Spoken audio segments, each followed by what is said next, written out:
আসসালামু আলাইকুম। গুচ্ছ ভর্তি 2024-25 সেশনে আমাদের কিন্তু ধারাবাহিকভাবে কিন্তু সবগুলো ইউনিভার্সিটি কিন্তু গণবিজ্ঞপ্তির নোটিশ দিয়ে দিচ্ছে এবং আমরা যেটা দেখছি যে আমাদের প্রত্যেকেরই কিন্তু সাক্ষাৎকারের তারিখ হলো 25 এবং 26 আগস্ট, আর ভর্তির তারিখ কেউ দিচ্ছে 27 তারিখে, কেউ দিচ্ছে 2 দিন 27 এবং 28। তো আমরা এগুলা কোন ইউনিটে আসন খালি আছে, যেমন গাজীপুর ডিজিটাল ইউনিভার্সিটিতে কিন্তু শুধুমাত্র এই ইউনিটে আসন খালি আছে, তার মানে অন্যরা যাওয়ার দরকার নেই। এবং কারা কারা যাবে সেটাও কিন্তু ফিক্সড করে দিয়েছে এবং সবাই রুল দেওয়া আছে, ওই রুল অনুযায়ী যাবে, এর বাইরে কেউ যাওয়ার দরকার নেই।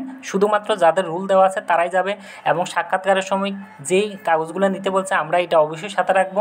এরপর আমাদের ভর্তি ফির টাকা কত লাগবে এবং ভর্তির সময় কী কী ডকুমেন্টস লাগবে, রেজাল্ট দেবে 27 তারিখ, ভর্তি 27 তারিখে, রেজাল্ট দেবে 26 তারিখ সন্ধ্যাবেলা।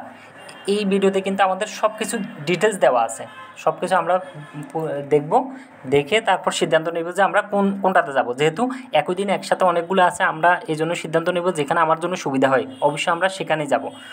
ধন্যবাদ। আসসালামু আলাইকুম।